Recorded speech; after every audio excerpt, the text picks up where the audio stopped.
মাই audio বুকে শুনছেন হুমায়ুন আহমেদ লিখিত উপন্যাস মাতাল হাওয়া। পড়ছে উপন্যাসের শেষ পর্ব। পাঠে আছি সজল। ধন্যবাদ।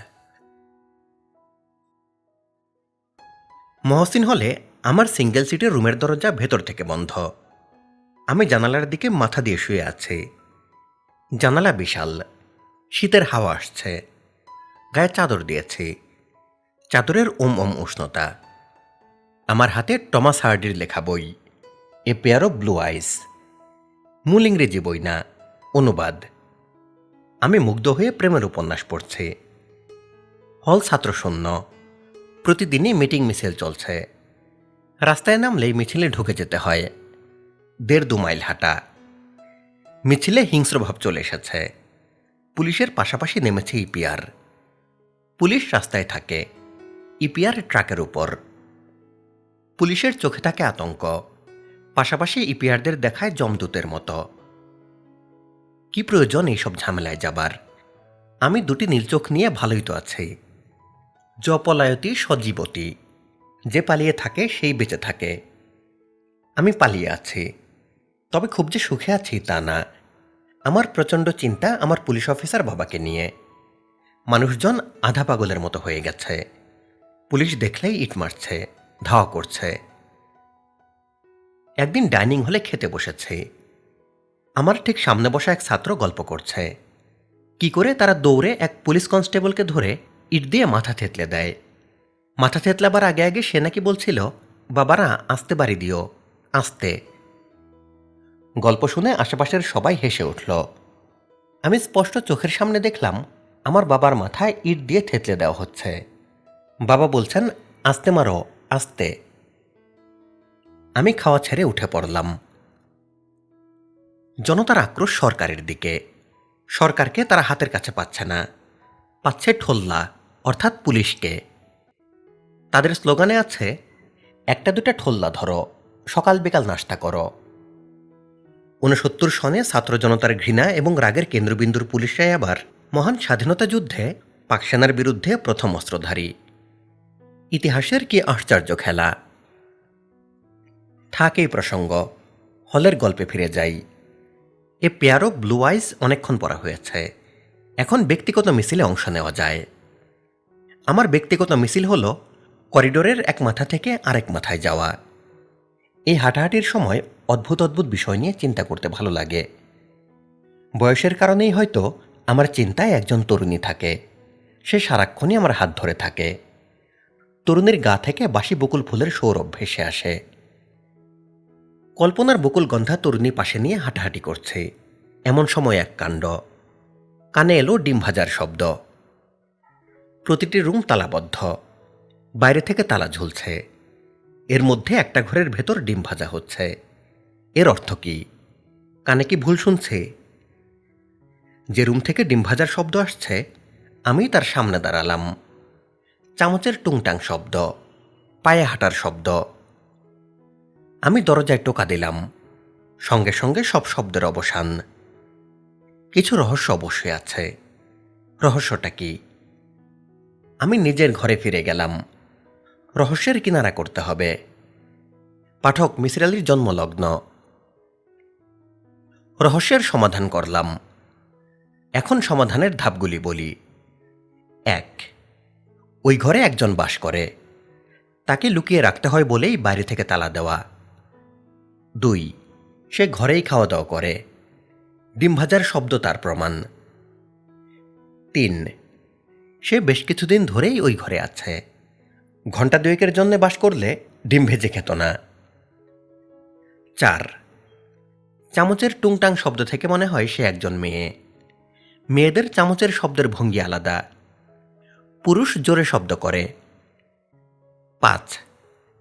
তাকে কেউ আটকে রাখেনি। আমি দরজায় টোকা দিয়েছি, সে চুপ করে গেছে। বন্দি কেউ হলে নিজেকে ঘোষণা করত। সন্ধ্যাবেলায় আমি গেলাম হাউস টিউটর অধ্যাপক ইমরানের কাছে। আমি তাকে ঘটনা খুলে বললাম। অধ্যাপক ইমরান চোখ কপালে তুলে বললেন, তোমার মাথা খারাপ, তুমি মাথার চিকিৎসা করাও। আমি বললাম, জি আচ্ছা স্যার। জি আচ্ছা না, কাল পরশুর মধ্যে ডাক্তার দেখাবে। জি আচ্ছা স্যার। ইমরান স্যার বললেন, পড়াশোনায় মন দাও। অলস মস্তিষ্ক শয়তানের কারখানা। তোমার মাথায় শয়তান কারখানা বানিয়েছে। যাও আমার সামনে থেকে। বিদায়। আমি বিদায় হলাম। রাত 8টায় ইমরান স্যার 2জন অ্যাসিস্ট্যান্ট হাউস টিউটর নিয়ে আমার ঘরে উপস্থিত। হুঙ্কার দিয়ে বললেন, কোন ঘরে মেয়ে আটকে রাখা হয়েছে আমাকে দেখাও। যদি কিছু না পাওয়া যায় তোমাকে আমি ইউনিভার্সিটি থেকে তাড়াবো। রুমটা স্ট্যাটিস্টিক্সের ছাত্র আবু সুফিয়ানের। সে তার ঘরে ছিল। ইমরান স্যার দলবল নিয়ে ঘরে ঢুকলেন। আমি রুমের বাইরে দাঁড়িয়ে রইলাম। রুম খালি, রুমে কেউ নেই। আমার কলিজা মোচড় দিয়ে উঠল। কি সর্বনাশ! সুফিয়ান বিস্মিত হয়ে বলল, স্যার কি ব্যাপার? ইমরান স্যার বললেন, কোনো ব্যাপার না, রুটিন চেক। তুমি কি ঘরে ইলেকট্রিক হিটার ব্যবহার করো? ইলেকট্রিক হিটার দেখতে পাচ্ছি। হিটার জব্দ করা হলো। এখন নিব না, সকালে তুমি অফিসে জমা দিবে। জি আচ্ছা স্যার। পড়াশোনা ঠিকমতো হচ্ছে নাকি মিটিং মিছিল নিয়ে আছো? ঠিকমতো পড়ছে স্যার। ইমরান স্যার উঠলেন। রুম থেকে বের হওয়ার সময় কাপড় রাখার কাবার্ড থেকে হঠাৎ কাচের চুরির টুং শব্দ পাওয়া গেল। ইমরান স্যার থমকে দাঁড়ালেন। কাবার্ড খুললেন। 16-17 বছরের একজন তরুণী মাথা নিচু করে হামাগুড়ি দিয়ে বসে আছে। তার চোখ ভর্তি পানি। জানা গেল এই তরুণীকে সুফিয়ান বিয়ে করেছে। বিয়ে আত্মীয় স্বজন কেউ স্বীকার করেনি। মেয়েটির থাকার জায়গা নেই বলে সুফিয়ান তাকে হলে এনে তুলেছে। গত 6 মাস ধরে সে এখানেই আছে। অমানবিক এক জীবন যাপন করছে। মেয়েটিকে পশুর এক জীবন থেকে আমি উদ্ধার করেছি, এতে সন্দেহ নেই। আবার মেয়েটির স্বামীকে এই কারণেই কঠিন শাস্তি ভোগ করতে হয়েছে, তাতেও সন্দেহ নেই। মেধাবী এই ছাত্রকে গুরুতর অপরাধের কারণে ঢাকা বিশ্ববিদ্যালয় 2 বছরের জন্য বহিষ্কার করে। সুফিয়ান 2 বছর পর আবার পড়াশোনায় ফিরে আসে। পড়াশোনা শেষ করে দেশের বাইরে থেকে পিএইচডি ডিগ্রি এনে একটি বিশ্ববিদ্যালয়ে শিক্ষকতা শুরু করে। আমার কাছে 69-এর গণ আন্দোলনের একটি দিক হল বন্দিনী এক তরুণী। হলের রিডিং রুমে দেশের সবকটা খবরের কাগজ আসে। আমি প্রতিটি খবরের নিবিষ্ট পাঠক। আন্দোলনের গতি প্রকৃতি জানার জন্য কাগজ পড়ি তা কিন্তু না। আমার প্রধান আকর্ষণ চন্দ্র অভিযান বিষয়ে। আমেরিকা চাঁদে মানুষ পাঠাবে বলে ঘোষণা দিয়েছে। প্রেসিডেন্ট কেনেডির স্বপ্ন পূরণের জন্য আমেরিকা মরিয়া হয়ে উঠেছে। খবরের কাগজে রোজই কোনো না কোনো খবর ছাপা হয়। তৈরি হচ্ছে অ্যাপোলো 11। চন্দ্রতরীর নাম ঈগল। পৃথিবী থেকে চাঁদে যেতে লাগবে 4 দিন। নভোচারীদের একজনের নাম নীল আর্মস্ট্রং। তার পছন্দের খাবার ইতালির পিৎজা। তার বাচ্চা মেয়ে বাবাকে বলেছে, বাবা চাঁদকে তুমি আমার হয়ে একটা চুমু দিবে, কেমন? মজার মজার কত খবর, পড়লে অদ্ভুত লাগে। সত্যি সত্যি মানুষ চাঁদে পা দিবে, আমি দেখে যেতে পারবো। আমি এত ভাগ্যবান। চন্দ্র অভিযানের আনন্দময় খবরের পাশাপাশি ভয়ঙ্কর সব খবর, পড়লে দম বন্ধ হয়ে আসে। তবে মাঝে মাঝে স্বস্তির নিঃশ্বাস ফেলার মতো ঘটনাও ঘটে। 1 ফেব্রুয়ারি এরকম এক ঘটনা ঘটল। আইয়ুব খান বেতার ভাষণে বললেন, শীঘ্রই আলাপ আলোচনার জন্য আমি দায়িত্বশীল রাজনৈতিক দলগুলির প্রতিনিধিবর্গকে আমন্ত্রণ জানাব। আমি স্বস্তির নিঃশ্বাস ফেলে কেমিস্ট্রির বই খাতা খুললাম, ধুলা ঝাড়লাম। সব ঠিক হয়ে যাচ্ছে। এখন কেমিস্ট্রির বই খাতা খোলা যেতে পারে। 15 দিনের মাথায় 15 ফেব্রুয়ারি আগরতলা ষড়যন্ত্র মামলার আসামি সার্জেন্ট জহুরুল হক বন্দি অবস্থায় গুলিবিদ্ধ হয়ে মারা গেলেন। সরকারি প্রেসনোটে বলা হয়, বন্দি পালাতে যাচ্ছিল বলে তাকে গুলি করা হয়েছে। ঘটনা এখন ঘটলে বলা হতো ক্রসফায়ার। পাকিস্তান সরকারের মাথায় ক্রসফায়ারের বুদ্ধি আসেনি। আবারও কেমিস্ট্রির বই খাতা বন্ধ। জমুক ধুলো কেমিস্ট্রির বই খাতায়। 16 ফেব্রুয়ারি খবর বের হলো, পিন্ডিতে আইয়ুব খান গোলটেবিল বৈঠক ডেকেছেন। আগরতলা ষড়যন্ত্র মামলার অন্যতম আসামি শেখ মুজিবুর রহমান পেরোলে মুক্তি নিয়ে সেই আলোচনায় বসতে রাজি হয়েছেন। আবার আমার স্বস্তির নিঃশ্বাস। যাক, সব ঠিক হয়ে যাচ্ছে। এখন ভাষা নিয়ে কোনো ঝামেলা না করলেই হলো। এই মানুষটা বাড়া ভাত নষ্ট করতে পারদর্শী। হে আল্লাহ, তাকে সুমতি দাও, সব যেন ঠিক হয়ে যায়, দেশ শান্ত হোক। মাওলানা ভাসানীর সেই সময়ের কাণ্ডকারখানা আমার কাছে যথেষ্টই রহস্যময় মনে হচ্ছিল। আইয়ুব বিরোধী আন্দোলনে তিনি যাননি। আইয়ুব খানের প্রতি তার আনুগত্যই দেখা গেছে। আনুগত্যের কারণেই তিনি হয়তোবা জেলের বাইরে। প্রবল আইয়ুব বিরোধী আন্দোলন শুরু হলো। সম্মিলিত বিরোধী দল গঠন করা হলো। তিনি সেখানেও গেলেন না। হঠাৎ ঘোষণা দিলেন তিনি এখন গ্রামে গ্রামে চোর ডাকাত ধরবেন, বিশেষ করে গরু চোর। চোর ধরার মহৎ পরিকল্পনা নিয়ে তিনি চলে গেলেন পাকশি। ৬৯-এর গণ আন্দোলনে কোনো মিটিং মিছিলে আমি অংশ নেইনি, এটা বললে সামান্য মিথ্যা ভাষণ হবে। একটি জনসভায় গিয়েছিলাম। তারিখ ২৪ জানুয়ারি, রবিবার। আমি আমার রুমে বসে আছি। পাশের রুমের আনিস সাবেদ ঘরে ঢুকে কঠিন গলায় বললেন, শার্ট গায়ে দাও। আনিস সাবেদ ফিজিক্সের ছাত্র, আমার সিনিয়র, ম্যাট্রিকে প্রথম হওয়া তুখোর ছাত্র।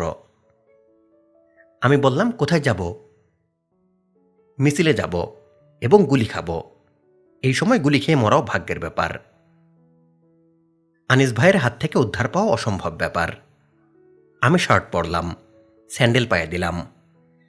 আনিস ভাই বললেন, স্যান্ডেল না, জুতা পরো। আনিস ভাই, আমার জুতা নাই। তাহলে খালি পায়ে চলো, দৌড় দিতে হতে পারে। ইপিআর তাড়া করলে দৌড় ছাড়া পথ নাই।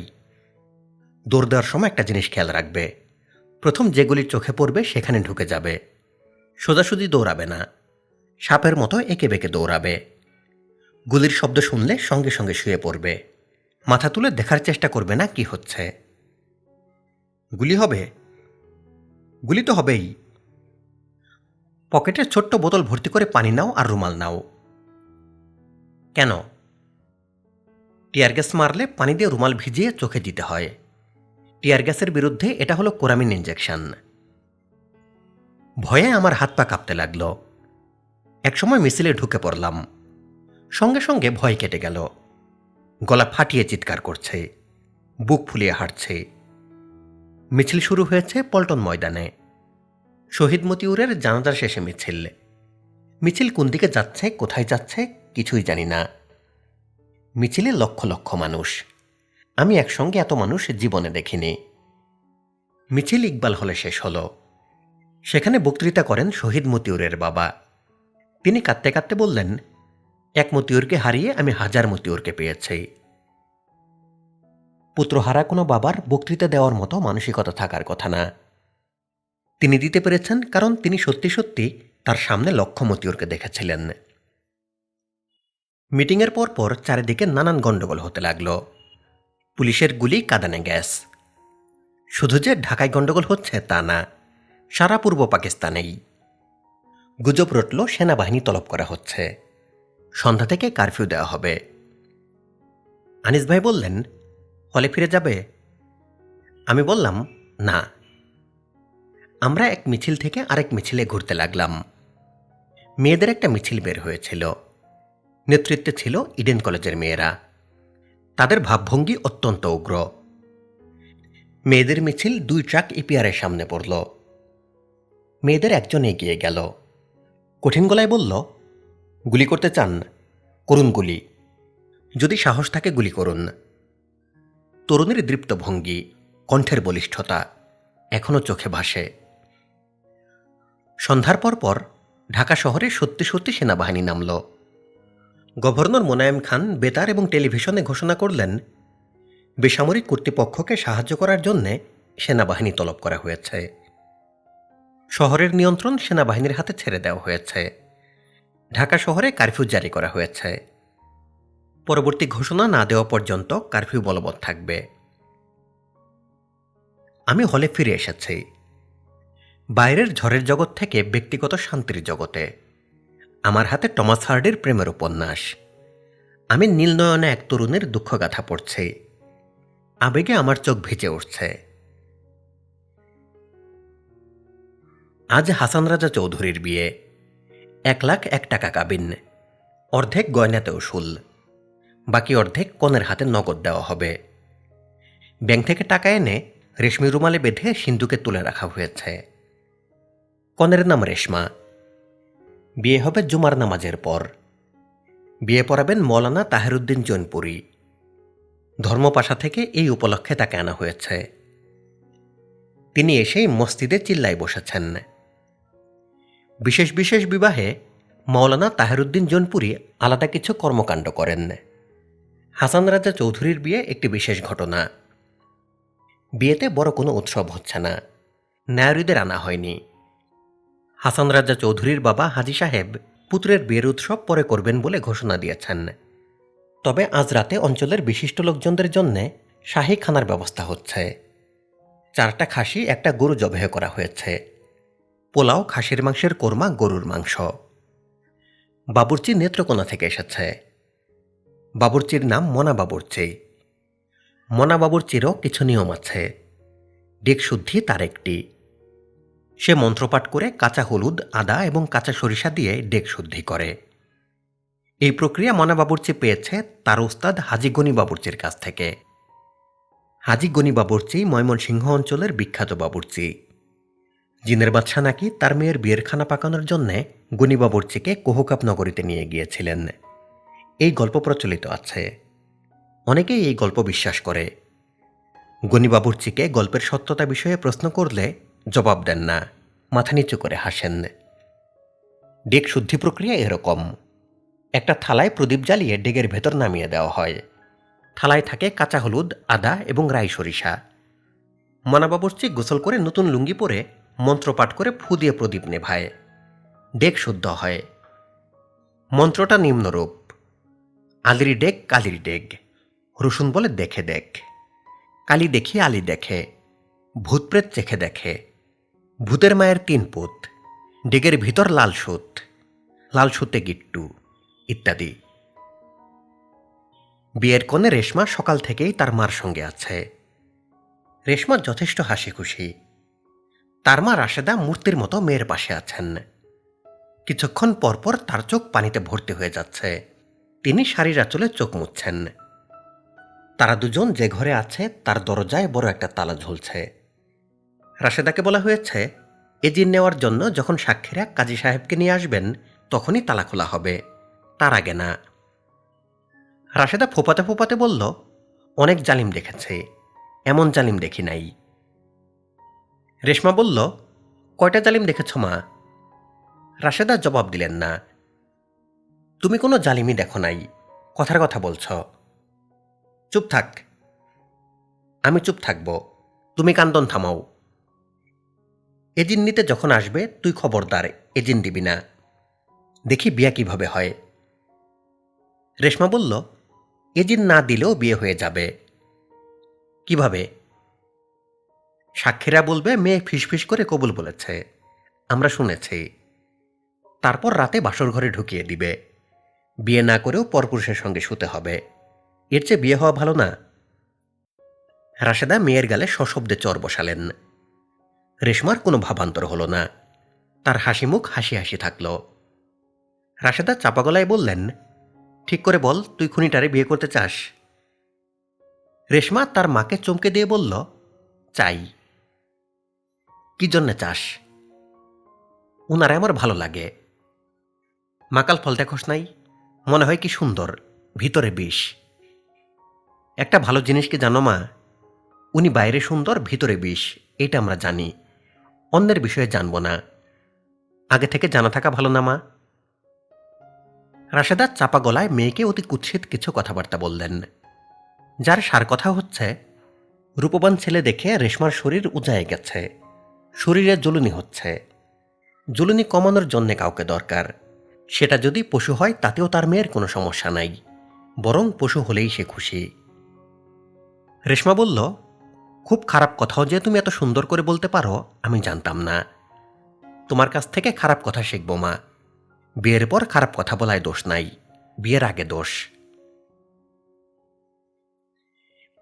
বিয়ের জন্যে হাসান রাজাকে প্রস্তুত করা হচ্ছে। নাপিত এসে ভোরবেলায় তার চুল কেটে নতুন ধুতি নিয়ে গেছে। নিমপাতা এবং কাঁচা হলুদ দিয়ে তাকে গোসল দেওয়া হয়েছে। গোসলের পানিতে সোনারূপা রাখা হয়েছে। হাসানের গোসলের পর কনের গোসল দেওয়া হবে। কনের গোসলের নিয়মকানুন ভিন্ন।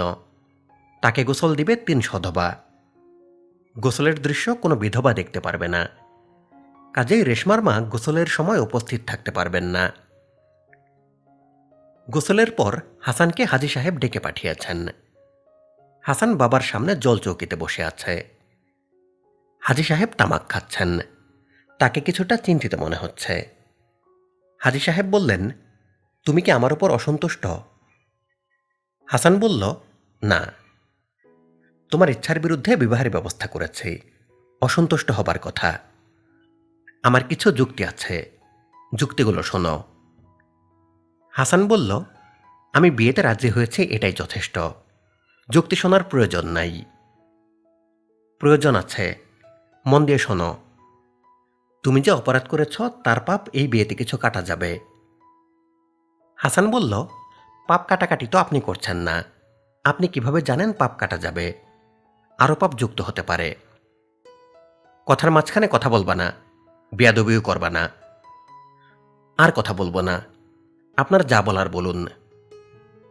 তোমার মামলা যেভাবে অগ্রসর হওয়ার কথা ছিল সেভাবে অগ্রসর হয় নাই। আমি যথেষ্ট চিন্তায় আছি। উকিল সাহেব বলেছেন উচ্চ আদালতে ফরিদ ছাড়া পাবে। ছাড়া পেলে ভালো, না পেলেও ক্ষতি নাই। আমি সুখে সংসার করব। তোমার কথাবার্তার ধরন ভালো লাগলো না। তুমি অস্থির আছো। অস্থির মানুষ এমন কথা বলে। বিবাহের পর তোমার অস্থিরতা কমবে ইনশাল্লাহ। আপনার কথা শেষ হয়েছে নাকি আরও কিছু বলবেন? আরও কথা বলার ইচ্ছা ছিল। তোমার যে অবস্থা, আমার কথা মন দিয়া শুনবা না। আপনার কথা বলার কথা, আপনি কথা বলেন। আমার মতো আপনি নিজেও অস্থির। কথা বললে আপনার অস্থিরতাও কমবে। স্ত্রী স্বামীর জন্য সৌভাগ্য নিয়ে আসে। আমার দৃঢ় বিশ্বাস তোমার স্ত্রী তোমার জন্য সৌভাগ্য নিয়ে আসবে। তোমার সৌভাগ্যের প্রয়োজন আছে। হাসান রাজা হাসল। আমাকে কদমবুসি করে দোয়া নাও। তোমার মায়ের কবর জিয়ারত করো। পিতামাতার দোয়া নাও। বিবাহ হয়ে যাক, একসঙ্গে খানা খাবো।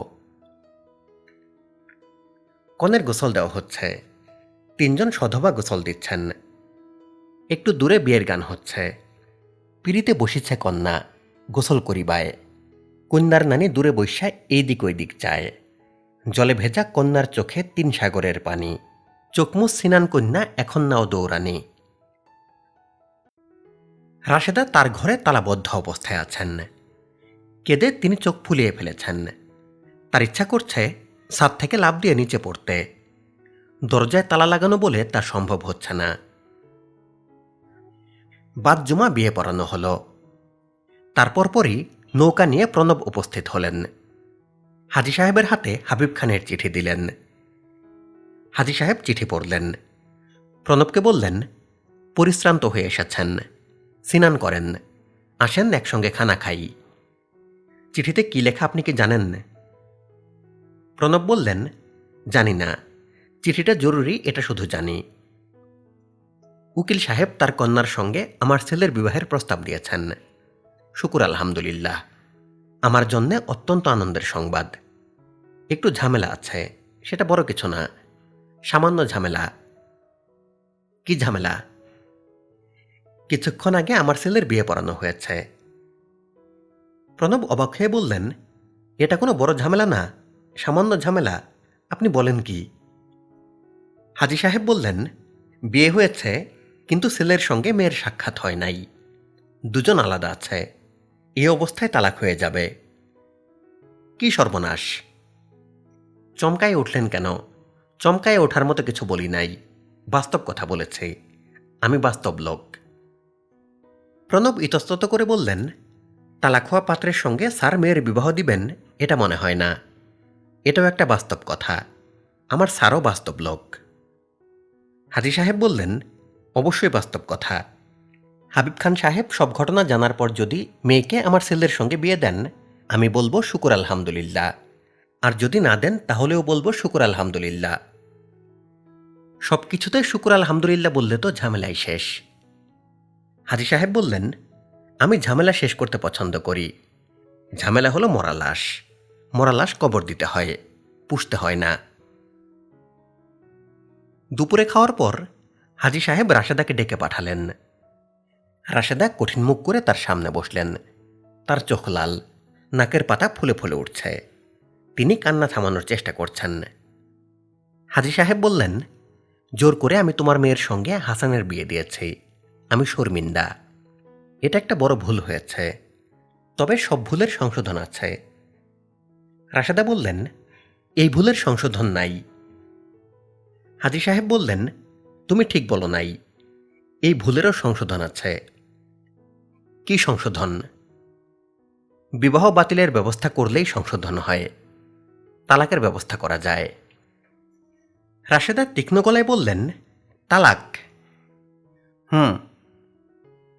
আপনি নতুন কি খেলা খেলতে চান আমি বুঝতে পারলাম না।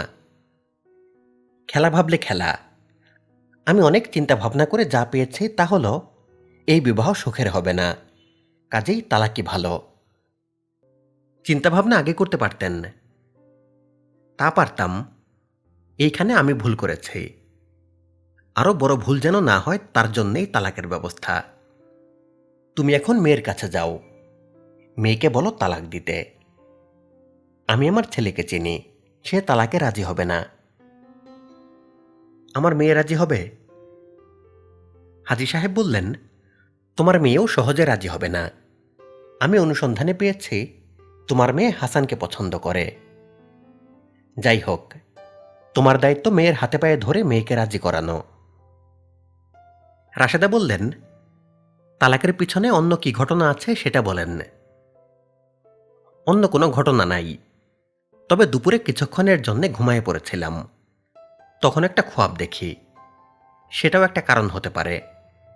কি খোয়াব দেখেছি শুনতে চাও? শুনতে চাই না, আমার কাছে খোয়াবের কোনো দাম নাই। আচানক কথা বললা। অনেক বড় বড় ঘটনার বিষয়ে খোয়াবের মাধ্যমে ইশারা আসে। মানুষকে সাবধান করার জন্যে আল্লাপাক খোয়াবের ব্যবস্থা করেন। কি খোয়াব দেখেছেন? দেখলাম হাসান আর তোমার মেয়ে ছাদে হাঁটছে। তোমার মেয়ে আনন্দে আছে। হঠাৎ হাসান তাকে ধাক্কা দিল, তোমার মেয়ে ছাদ থেকে পড়ে গেল। খোয়াব এই পর্যন্তই। আপনার ছেলে একটা খুন করেছে, আপনার মাথায় আছে খুনের বিষয়, এই কারণে খোয়াবে আরেকটা খুন দেখেছেন। তোমার জ্ঞান বেশি হয়েছে বিধায় জ্ঞানের কথা বলা শুরু করেছ। আমার জ্ঞান অল্প, যে কারণে আমি খোয়াবকে দেখি আল্লাপাকের ইশারা হিসাবে। কথা বলে তুমি অনেক সময় নষ্ট করেছ। এখন যাও, মেয়েকে রাজি করাও। রাশেদা বললেন, যা হবার হয়েছে, তালাকের প্রয়োজন নাই। রেশমার কপালে যা আছে তাই ঘটবে। হাজী সাহেব বিরক্ত মুখে বললেন, তোমাকে যা করতে বলেছে করো। পানসি প্রস্তুত আছে, তালাকের পরেই তুমি মেয়েকে নিয়ে চলে যাবে।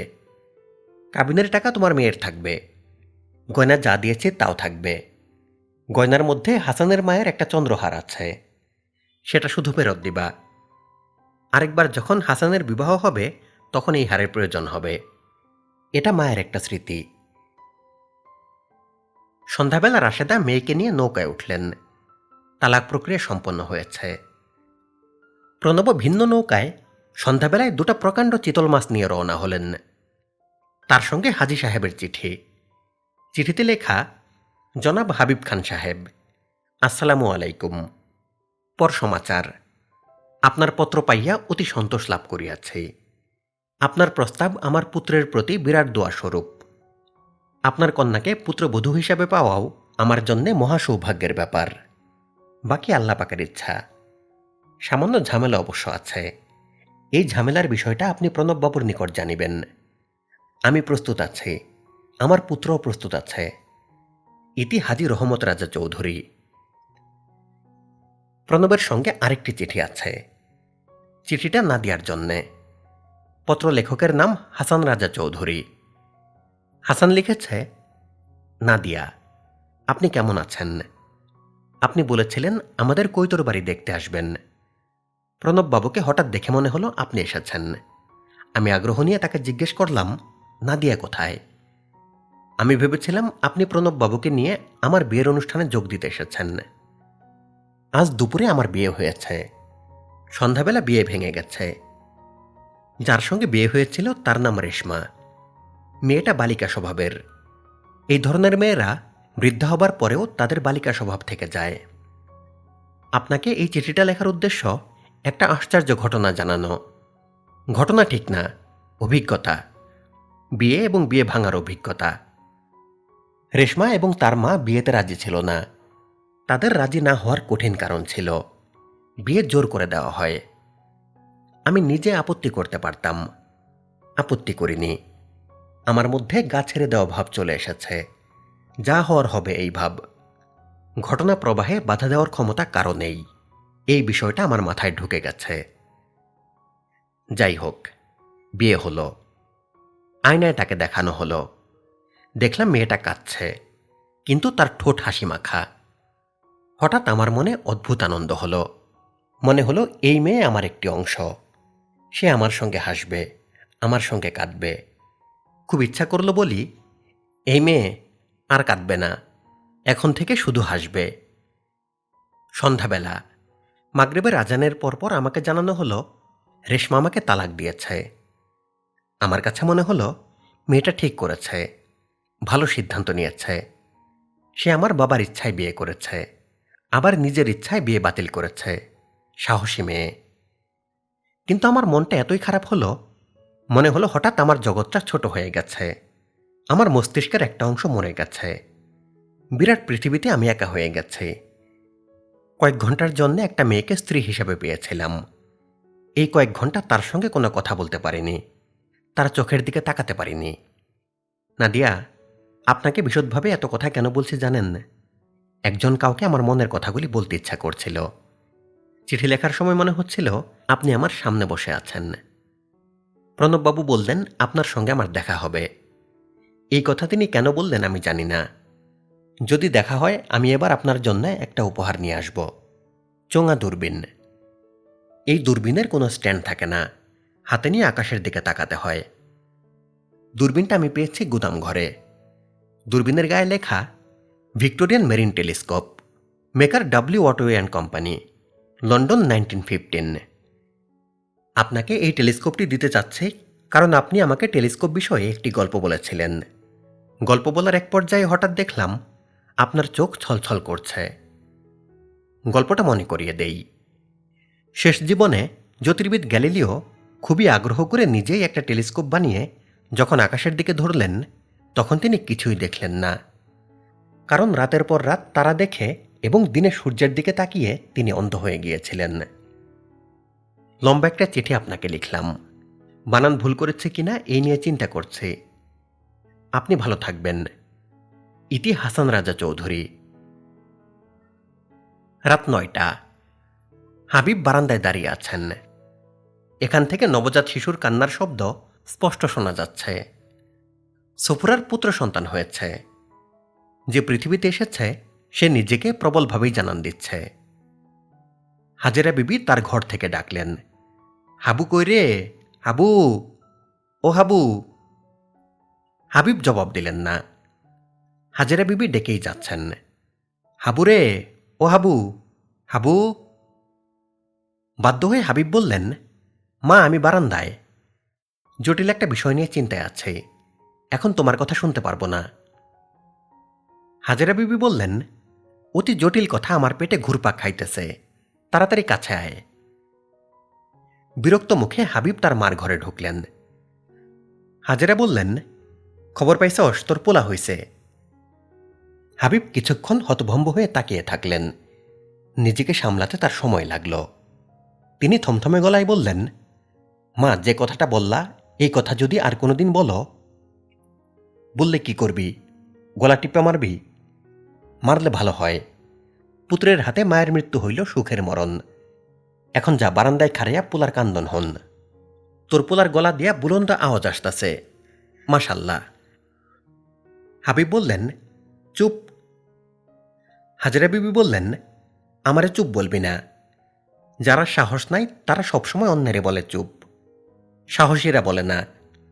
তুই সাহস দেখা, যা পুত্র কুলে নে, বাপ বললা তার গালে ঠাস করে চুমা দে। মা খবরদার। হারামজাদা পোলা তুই খবরদার। হাবিব মার সামনে থেকে সরে গেলেন। সিঁড়ি দিয়ে নিচে নামলেন। কিছুক্ষণ একা বাগানে হাঁটবেন। একতলায় নামতে রশিদের সঙ্গে দেখা। রশিদ বলল, স্যার, একটা খারাপ খবর আছে। হাবিব বললেন, সন্তান প্রসব করতে গিয়ে সফুরা মেয়েটা কি মারা গেছে? জি। আমার জুনিয়র উকিল আব্দুল খালেকরে খবর দাও। সে মরা বাড়িতে তোলা খাবার পাঠাতে চেয়েছিল, সুযোগ পেয়ে গেল। হাবিব বাগানের দিকে গেলেন। শিশুর কান্না এত দূর থেকেও শোনা যাচ্ছে। নাদিয়া এখনো জানে না তার স্যার দুটা আনারস নিয়ে তাদের বাড়িতে উপস্থিত হয়েছেন। তাকে তোলা হয়েছে অতিথ বাড়িতে। তাকে চা দেওয়া হয়েছে। প্রণব তার দেখাশোনা করছেন। প্রণব বললেন, আপনার স্বাস্থ্য আগের চেয়ে ভালো হয়েছে। আমি মুসলমান হলে বলতাম মাশাল্লাহ, মুসলমান না হওয়ার কারণে বলতে পারলাম না। বিদ্যুৎ বললেন, আমি যে এসেছি নাদিয়া জানে? প্রণব বললেন, আমি ছাড়া কেউ জানে না, যথাসময়ে জানবে। তাড়াহুড়ার কিছু নাই। জাতি নষ্ট হয়ে যাচ্ছে তাড়াহুড়ার কারণে। সব কিছুতে তাড়াহুড়া।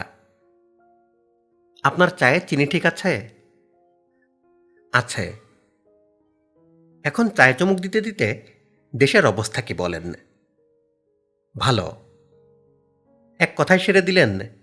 ভালোটা কোন দিকে? আপনি শিক্ষক মানুষ, বুঝায় বলেন। ফিজিক্স দিয়ে বোঝাবো? প্রণব আগ্রহী গলায় বললেন, বুঝান। বিদ্যুৎ বললেন, জগতে দুটা বিষয় আছে, শৃঙ্খলা এবং বিশৃঙ্খলা। এনট্রপি হল বিশৃঙ্খলার সূচক। দেশের এনট্রপি এখন সর্বোচ্চ পর্যায়ের। কিছু বুঝেছেন? না।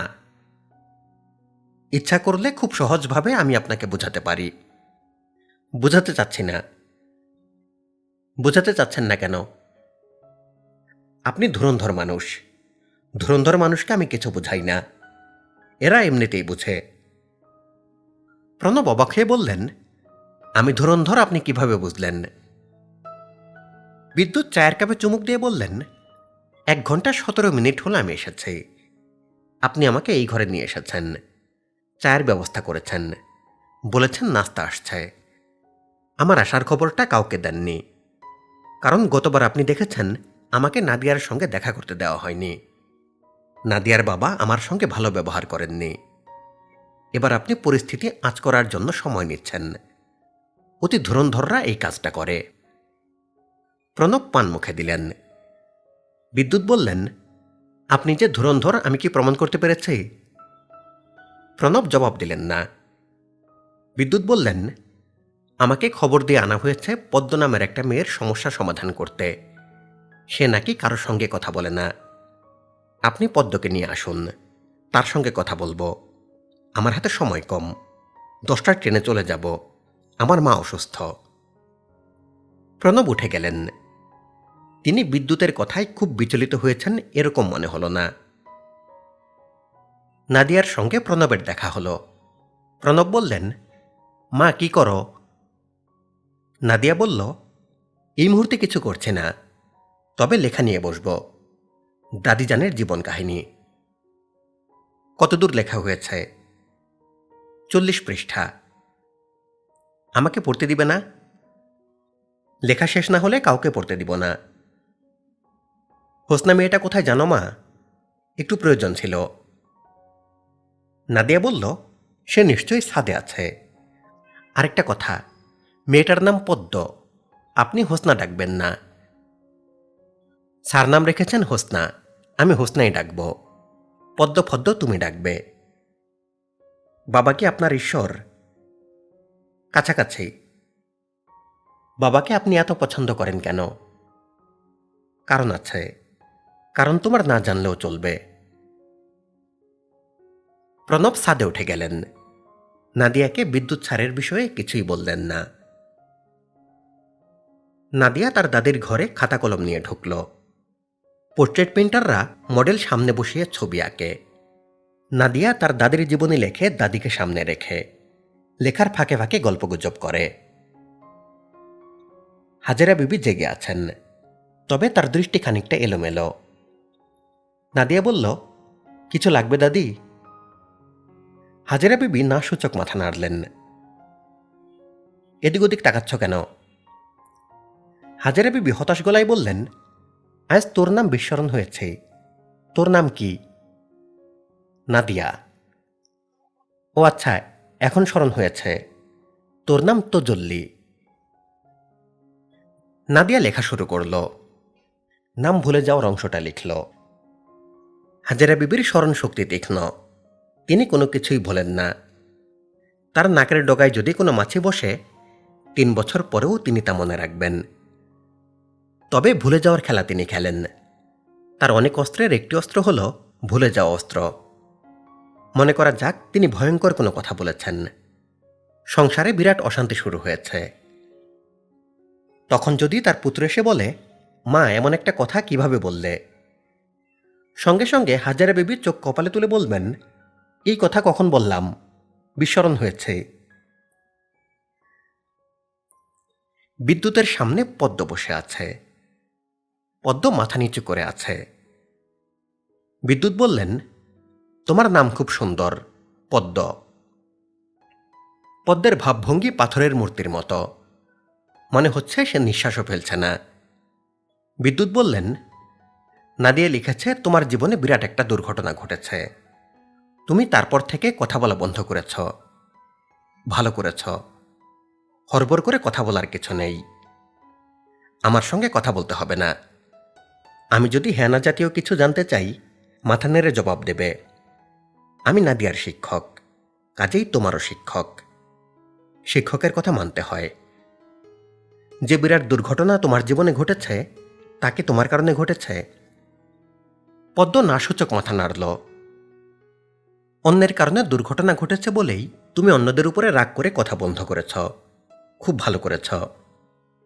গাছপালার উপর কি তোমার কোনো রাগ আছে? পদ্ম বিস্মিত হয়ে তাকাল। নাসূচক মাথা নাড়ল। বিদ্যুৎ বললেন, গাছপালার উপর যখন রাগ নেই, তখন গাছপালার সঙ্গে কথা বলতেও বাধা নেই। যে দুর্ঘটনা তোমার জীবনে ঘটেছে, তুমি বাগানের গাছগুলিকে সেই দুর্ঘটনার কথা বলবে। গাছ কিন্তু মানুষের কথা শোনে। গাছের অনুভূতি আছে। স্যার জগদীশচন্দ্র বসু এটা বলে গেছেন। গাছ তোমার সব কথা শুনবে।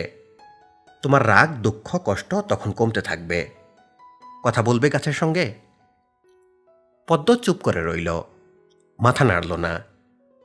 বিদ্যুৎ বললেন, আমি এখন তোমাকে একটা ম্যাজিক দেখাবো। ম্যাজিকটা তোমার যদি পছন্দ হয় তোমাকে শিখিয়ে দেব। তারপর তোমাকে একটা গাছের সামনে দাঁড় করিয়ে দিয়ে আমি চলে যাব। তুমি প্রথমে গাছটাকে ম্যাজিক দেখাবে, তারপর তোমার কষ্টের গল্প তাকে বলবে। বিদ্যুৎ পকেট থেকে এক টুকরা সাদা কাগজ বের করলেন। কাগজ উল্টে পাল্টে পদ্মকে দেখালেন। পদ্ম কাগজ হাতে নিয়ে দেখল। বিদ্যুৎ পদ্মের হাত থেকে কাগজ নিয়ে ফু দিতেই কাগজটা 5 টাকার একটা নোট হয়ে গেল। পদ্ম বিস্ময়ে স্তব্ধ হয়ে গেছে, এটা বোঝা যাচ্ছে। সে টাকাটা হাতে নিয়ে উল্টে পাল্টে দেখছে। বিদ্যুৎ ম্যাজিকের কৌশল শেখালেন এবং লক্ষ্য করলেন মেয়েটা বুদ্ধিমতী, কৌশলটা সুন্দর ধরতে পেরেছে। পদ্ম ম্যাজিকটাকে পছন্দ হয়েছে? পছন্দ হলে মাথা নাড়ো। পদ্ম মাথা নাড়ল। বিদ্যুৎ বললেন, নাদিয়াকে ম্যাজিকটা দেখিও। খুব ভালো মতো প্র্যাকটিস করার পর দেখাবে, হুট করে দেখাবে না। এখন আমার সঙ্গে চলো, একটা গাছের সামনে তোমাকে দাঁড় করিয়ে দেই। নাদিয়াদের বাগানে একটা বকুল গাছ আছে। ওই গাছটা হোক তোমার প্রথম বন্ধু। আমার হাত ধরো, চলো যাই।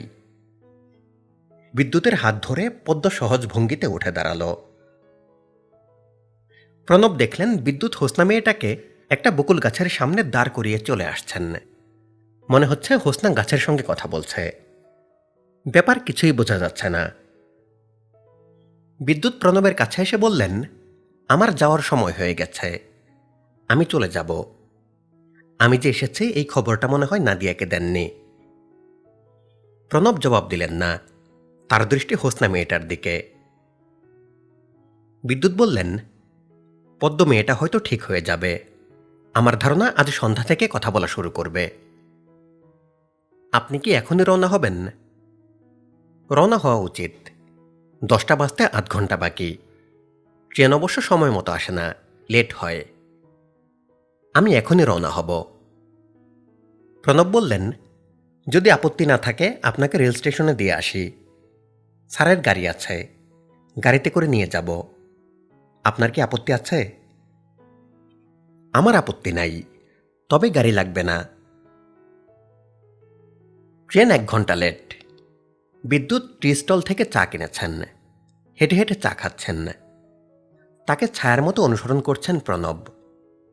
বিদ্যুৎ বললেন, আপনি চলে যান, আমার জন্য সময় নষ্ট করছেন কেন? প্রণব বললেন, আমার প্রচুর সময়, নষ্ট করলে কারো কোনো ক্ষতি হয় না। বিদ্যুৎ বললেন, আপনার সঙ্গে খারাপ ব্যবহার করেছি, তার জন্য ক্ষমা প্রার্থনা করি। আপনি আমাকে ধুরন্ধর বলেছেন, এটা সত্য ভাষণ। সত্য ভাষণের জন্য ক্ষমা চাইতে হয় না। আপনি দেশের অবস্থা জানতে চেয়েছিলেন, দেশের অবস্থা বুঝিয়ে বলি। বলুন। দেশ এখন চলে গেছে ছাত্রদের হাতে। ছাত্র সংগ্রাম পরিষদ দেশ চালাচ্ছে। তারা যা নির্দেশ দিচ্ছে সেইভাবে কাজ হচ্ছে। দেশ চালানোর অভিজ্ঞতা বা ক্ষমতা কোনোটাই তাদের নেই। তারা ভুল করা শুরু করবে, তখন বড় সমস্যা তৈরি হবে। এক ভুল থেকে আরেক ভুল, ভুলের চেইন রিয়াকশন। পূর্ব পাকিস্তান কি আলাদা হয়ে যাবে? না, পাকিস্তান সরকার দেশ ঠান্ডা করার ব্যবস্থা করবে। অবশ্যই দেশে মার্শাল ল আসবে। আইয়ুব খান কোনো সহজ জিনিস না। সে নিউট্রন শোষক নামাবে, নিউট্রনের সংখ্যা কমাবে। বিষয়টা বুঝলাম না।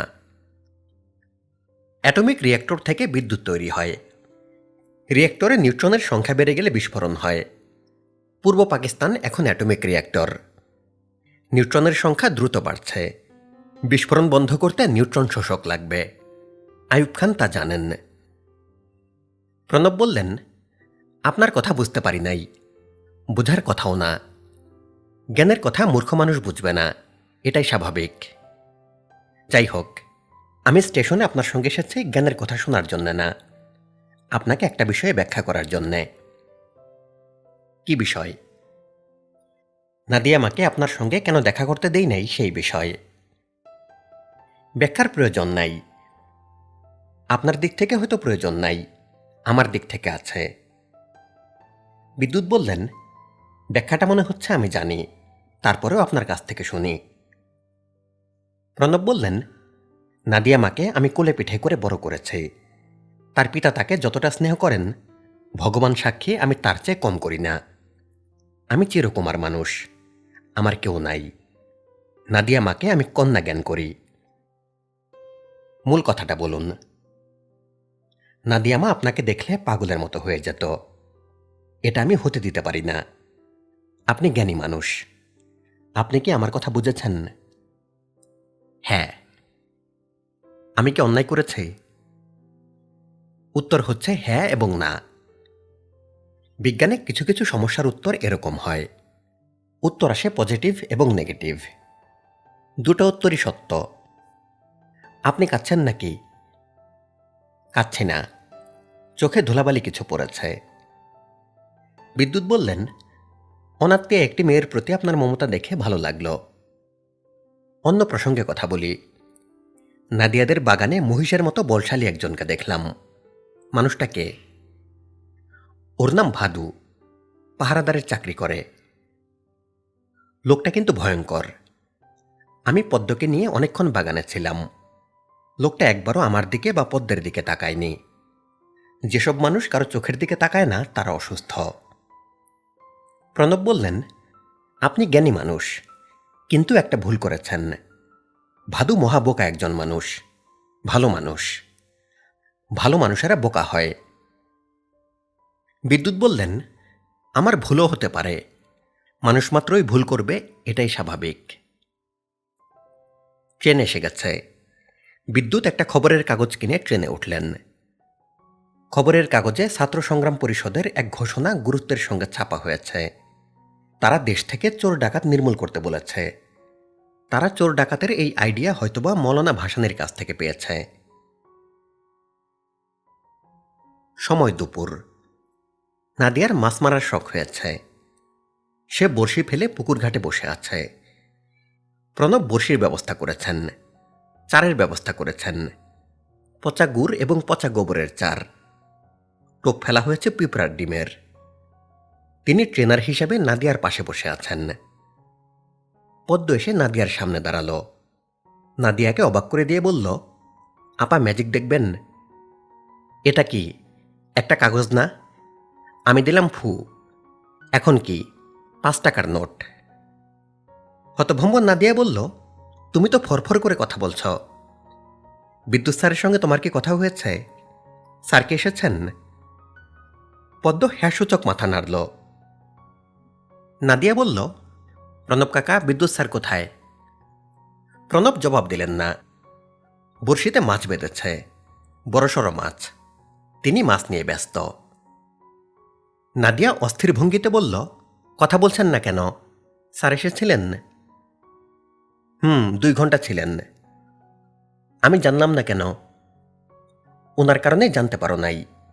উনি বললেন নাদিয়া আমাকে একটা বিশেষ কাজে আসতে বলেছে, কাজটা করে আমি চলে যাব। আমি যে এসেছি নাদিয়া যেন না জানে। এমন কথা কেন বললেন? প্রণব হতাশ গলায় বললেন, সেটা মা আমি কিভাবে বলবো? আমি অন্তর্যামী না। ওনার মনের ভেতরে ঢোকার ক্ষমতা ঈশ্বর আমাকে দেন নাই। নাদিয়ার চোখে পানি টলমল করছে। সে চোখের পানি আড়াল করার জন্যে দ্রুত বাগানের দিকে চলে গেল। বিদ্যুৎ ট্রেন থেকে নামলেন সন্ধ্যার পর। স্টেশনের বাইরে পা দিতেই একজন বলল, বিদ্যুৎ ভাই না, তাড়াতাড়ি বাড়িতে যান, দৌড়ান, আপনার মহাবিপদ। কি বিপদ? কি বিপদ পরে শুনবেন, এখন দৌড় দেন।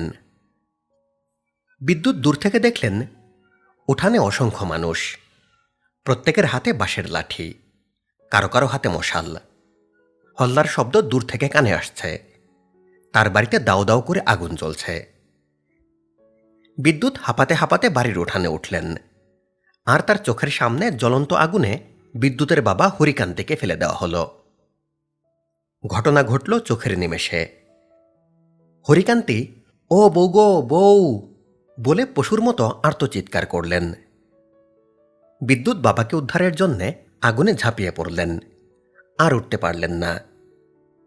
চোর নির্মূল অভিযানের মাধ্যমে বিদ্যুৎ কান্তি দে উপাখ্যানের সমাপ্তি হল।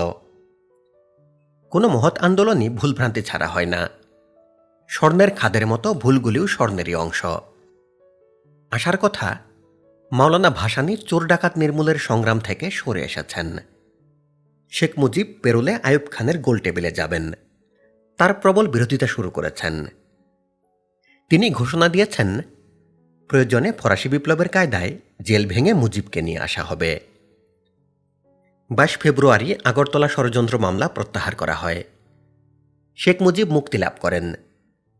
তিনি ছাত্রদের 11 দফাকেই সমর্থন করেন এবং বলেন, 11 দফার মধ্যে আছে আওয়ামী লীগের 6 দফা। পরের দিন রেসকোর্সের ময়দানে ছাত্র সংগ্রাম পরিষদের সভায় শেখ মুজিবুর রহমানকে বঙ্গবন্ধু উপাধি দেওয়া হয়। 69-এর গণ আন্দোলনের সবচেয়ে বড় অর্জন একজন নেতা খুঁজে বের করা। নেতা শূন্য দেশে একজন নেতার উত্থান হল, বঙ্গবন্ধু শেখ মুজিবুর রহমান।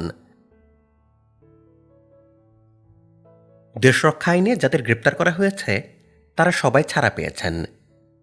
ময়মনসিংহ থেকে কয়েকজনের মধ্যে নারায়ণ চক্রবর্তী ছাড়া পেয়েছেন। এই অল্প কয়েক মাসের হাজতবাসে তিনি কুঁকড়ে গেছেন। গাল মুখের ভেতর ঢুকে গেছে, নাক ঝুলে পড়েছে। তিনি হাঁটছেন কুঁজো হয়ে।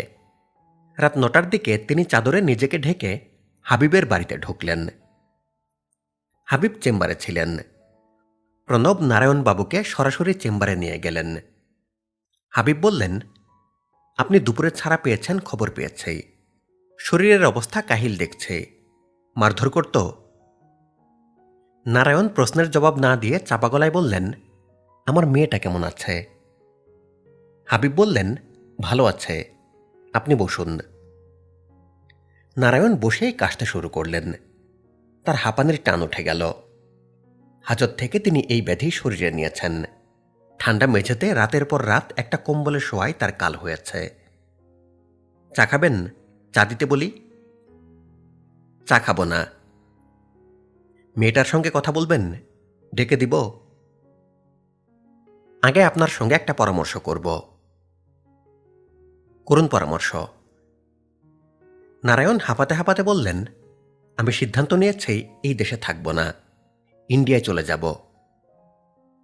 হাবিব বললেন, আপনাদের সুবিধা আছে, ঝামেলা মনে করলে পাশের দেশে চলে যেতে পারেন। আপনারা ইন্ডিয়াকেও আপনাদের দেশই মনে করেন। আমার সেই সুবিধা নাই, পাকিস্তানই আমার দেশ। নারায়ণ কাশতে কাশতে বললেন, আমার 1 বিঘা জমির উপর যে বাড়িটা আছে সেটা বিক্রি করতে চাই। আমার নগদ টাকা প্রয়োজন। আপনি কি খরিদ করবেন? আজই ইন্ডিয়া চলে যাচ্ছেন? যেদিন বিক্রি করব তার পরদিনই চলে যাব। শিলচর দিয়ে যাব, ব্যবস্থা করা আছে। আপনার বাড়ি আমি কিনতে রাজি আছি। আপনারা তো একই জমি 3-4 জনের কাছে বিক্রি করেন। আপনার জমি আর কার কার কাছে বিক্রি করেছেন?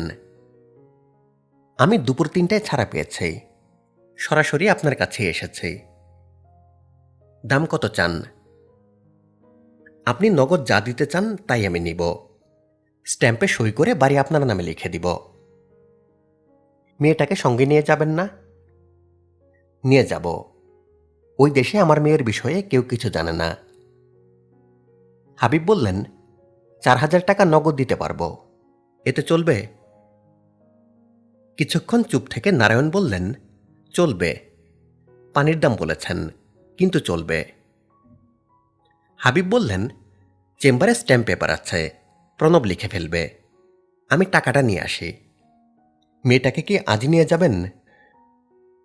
আজ না, যেদিন শিলচর যাব সেদিন নিয়ে যাব। তার সঙ্গে তো কথা বলবেন, নাকি কথাও বলবেন না? কথা বলবো।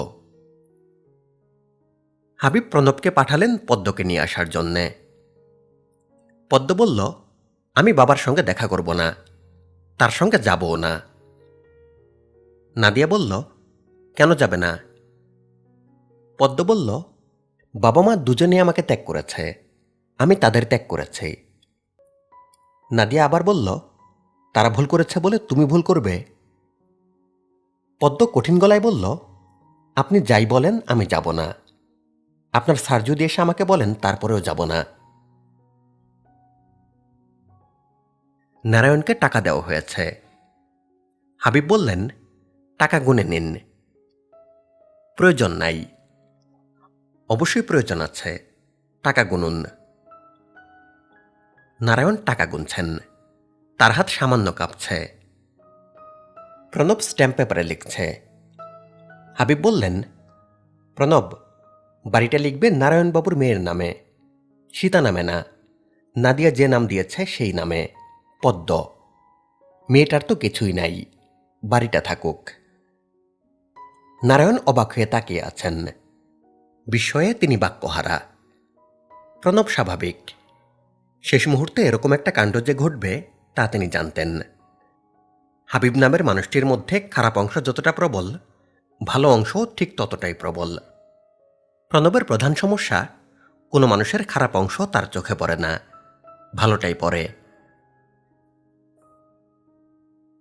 অনেক রাত হয়েছে, হাবিব ঘুমাতে এসেছেন। স্ত্রীর জন্য অপেক্ষা। স্ত্রী শোবার পর তিনি শোবেন। লাইলি পানের বাটা নিয়ে ঢুকলেন। হঠাৎ মাথা নিচু করে স্বামীকে কদমবুসি করলেন। হাবিব বললেন, ঘটনা কি? লাইলি বললেন, প্রণববাবুর কাছে শুনেছি পদ্ম মেয়েটার নামে আপনি বাড়ি কিনেছেন। আমি মন থেকে আপনার জন্য আল্লাপাকের কাছে দোয়া করেছি। ভালো। আপনার মেয়ে কি যে খুশি হয়েছে, সে কাঁদতেছিল। মাশাল্লাহ, আল্লাপাক আপনাকে একটা ভালো মেয়ে দিয়েছেন। হাবিব বললেন, আমি মনস্থির করেছি হাসান রাজা চৌধুরীর সঙ্গে আমার মেয়ের বিয়ে দিব।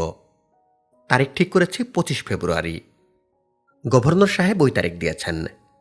তিনি নানান ঝামেলায় আছেন, তার জন্য সময় বার করা কঠিন। বলো আলহামদুলিল্লাহ। লাইলি বললেন, আলহামদুলিল্লাহ। তোমার মেয়ে কি জেগে আছে? মনে হয় জেগে আছে। সে অনেক রাতে ঘুমায়। রাত জেগে করে কি? তার দাদির বিষয়ে কি যেন লেখে। হাবিব উঠে দাঁড়ালেন। লাইলি বললেন, কোথায় যান? তোমার মেয়ের কাছে। বিয়ের তারিখ হয়েছে এটা তাকে বলি। সকালে বলুন। হাবিব বললেন, রাতে বলতে অসুবিধা কি? নাদিয়া পদ্মকে ম্যাজিক দেখাচ্ছিল, অ্যান্টিগ্র্যাভিটি ম্যাজিক। পদ্ম মুগ্ধ হয়ে দেখছে। নাদিয়া বলল, এই কৌশলটা আমি তোমাকে শেখাবো না, নিজে নিজে বের করতে পারো কিনা দেখো।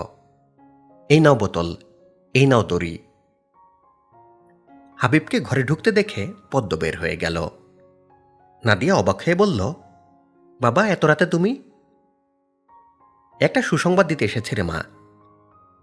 কি সুসংবাদ? তোর বিয়ের তারিখ ঠিক হয়েছে, 25 ফেব্রুয়ারি। গভর্নর সাহেব ওই দিন সময় দিয়েছেন। ওনাকে ছাড়া বিয়ে হয় কিভাবে? তুই ঝিম ধরে আছিস কেন? কিছু বলবি? একজন খুনির সঙ্গে আমার বিয়ে? হাসান রাজা চৌধুরী কোনো খুন করে নাই, যে খুন করেছে তার ফাঁসির হুকুম হয়েছে। নাদিয়া মাথা নিচু করে হাসল। হাসছিস কেন? এমনি হাসলাম। তুমি 25 ফেব্রুয়ারি বিয়ে ঠিক করেছ, আমি ওই দিন বিয়ে করব। আমি কখনো তোমাকে ছোট করব না। আমার যখন 11 বছর বয়স, তখন প্রণব কাকা তোমার বিষয়ে একটা গল্প বলেছিলেন। তখন ঠিক করেছে আমি কখনো তোমার অবাধ্য হব না। গল্পটা কি? আমার টাইফয়েড হয়েছিল। এক রাতে এমন অবস্থা হলো, সবাই ভাবল আমি মারা যাচ্ছি। তুমি আমাকে কোলে করে বাগানে চলে গেলে। চিৎকার করে বললে, আল্লাপাক তুমি আমার জীবনের বিনিময়ে আমার মেয়ের জীবন রক্ষা করো। হাবিব বললেন, সব বাবাই এরকম করবে। তা হয়তো করবে, পরের অংশটা করবে না। 4 দিন 4 রাত তুমি আমাকে কোলে নিয়ে বসে রইলে। 5ম দিনে আমার জ্বর কমল। তুমি আমাকে মায়ের পাশে রেখে ঘুমাতে গেলে। হাবিব বললেন, ঘুমের কথা বলায় ঘুম পাচ্ছে, মা উঠি। বাবা একটু বসো। হাবিব বসলেন। নাদিয়া বলল, আমার মনে মস্ত বড় একটা কনফিউশন আছে, কনফিউশন দূর করো। কি কনফিউশন? নাদিয়া ইতস্তত করে বলল, সফুরা নামের মায়ের কাজের মেয়ের একটা ছেলে আছে। ছেলেটাকে আমার ভাই? না, আমার অনেক ত্রুটি আছে, এ ধরনের ত্রুটি নাই। দাদি এরকম কথা কেন বলে? জানি না কেন বলে। নাদিয়া ছোট্ট নিঃশ্বাস ফেলে বলল, হাসান রাজা চৌধুরীর বিষয়ে তুমি যে কথা বলেছ সেটা মিথ্যা বলেছ। সফুরার ছেলের বিষয়ের কথাটা সত্যি বলেছ। বিদ্যুৎ স্যার আমাদের শিখিয়েছেন মিথ্যা বলার সময় মানুষের মধ্যে কি ধরনের পরিবর্তন হয়। এই বিদ্যার একটা নাম আছে, ফিজিওনমি অ্যানালাইসিস। বাবা ঘুমাতে যাও। হাবিব উঠে দাঁড়ালেন। নাদিয়া বলল, যার সঙ্গে তুমি আমার বিয়ে ঠিক করেছ, আমি তাকেই বিয়ে করব। তুমি জেনে শুনে একজন খুনির সঙ্গে আমার বিয়ে দিতে চাচ্ছ, নিশ্চয়ই তোমার কোনো কারণ আছে। আমি এবং আনিস সাবেত মহসিন হলের ছাদে পা ঝুলিয়ে বসে আছি। ছাদে রেলিং নেই, দমকা বাতাস দিলে নিচে পড়ে যাব। এই নিয়ে আমাদের তেমন মাথা ব্যথা আছে বলে মনে হচ্ছে না। নিজেদের খুব এলোমেলো লাগছে। এলোমেলো যে লাগছে তার প্রমাণ আমাদের কথাবার্তার নমুনা। আনিস ভাই বললেন, হুমায়ুন লাভ দিতে পারবে? পারব। তুমি পারবে না, আমি পারব। লাভ দিয়ে দেখান যে আপনি পারবেন। আনিস ভাই বললেন, দুজন একসঙ্গে লাভ দিলে কেমন হয়? আমি বললাম, ভালো হয়। তোমাকে লাভ দিতে হবে না, তুমি 1 2 3 বলো। আনিস সাবেত উঠে দাঁড়ালেন। তাকে দাঁড়াতে দেখেও আমার কোনো ভাবান্তর হলো না। আমি 1 2 3 না বলা পর্যন্ত তিনি লাভ দিবেন না এটা নিশ্চিত। তিনি আবার বসলেন। আমি বললাম, চলুন ঘরে যাই। আনিস সাবেত বললেন, তুমি যাও, আমি সারা রাত ছাদে বসে থাকব। আমি নিজের ঘরে চলে এলাম। আনিস ভাই ছাদে বসে রইলেন। আনিস সাবেত ছিলেন অত্যন্ত রাজনীতি সচেতন মানুষ। মিটিং মিছিল কোনো কিছুই বাদ নেই। লন্ডন প্রবাসী পশ্চিম পাকিস্তানের ছাত্রনেতা তারেক আলী যখন ঢাকায় আসেন, তখন আনিস সাবেত ফুলের মালা নিয়ে এয়ারপোর্টে যান তাকে অভ্যর্থনা জানাতে। রাজনীতির মাতাল হাওয়া দেখে আনিস সাবেদ ভেঙে পড়েছিলেন। কোনো কিছুই তখন কাজ করছে না। গোলটেবিল বৈঠকের ফলাফল শূন্য। সম্মিলিত বিরোধী দলের সঙ্গে সমস্ত সম্পর্ক ছিন্ন করেছে আওয়ামী লীগ। কি কারণ তা স্পষ্ট না। ছাত্র সংগঠনগুলির ভেতর নানা ঝামেলা, অবিশ্বাস, নেতৃত্বের লড়াই। মাওলানা ভাসানী হঠাৎ লাহোরে যাবার জন্য বিমানে উঠলেন। কেন এই সময় তার লাহোর যাত্রা কেউ জানে না। তিনি বললেন পশ্চিম পাকিস্তান সফরে যাচ্ছেন। শোনা যাচ্ছে শিগগিরই আরেক যুদ্ধ হবে ভারতের বিরুদ্ধে। ভারত শায়েস্তা হলেই পূর্ব পাকিস্তান ঠান্ডা হবে। এবার যুদ্ধ করতে সমস্যা নেই। পাকিস্তানের বন্ধুরাষ্ট্র মহান চীন।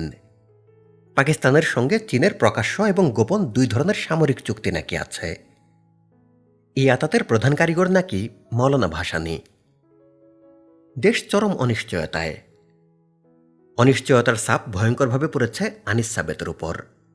তার কাজকর্ম অপ্রকৃতস্থ মানুষের মতো। রাত ৩টার দিকে আমি আবার ছাদে গেলাম। আনিস সাবেত বললেন, অদ্ভুত কাণ্ড, আমি জেগে থেকেই একটা স্বপ্ন দেখে ফেলেছি। আমি বললাম, কি স্বপ্ন দেখেছেন? পাশে এসে বসো, বলবো। স্বপ্ন বলা শেষ করে হয় আমি ছাদ থেকে লাফ দেব, নয়তো তোমাকে ধাক্কা দিয়ে ফেলব। আনিস ভাই, ঘরে চলুন, আপনাকে চা বানিয়ে খাওয়াবো। হিটারের তার কেটে গেছে, আপনাকে শুধু তার ঠিক করে দিতে হবে।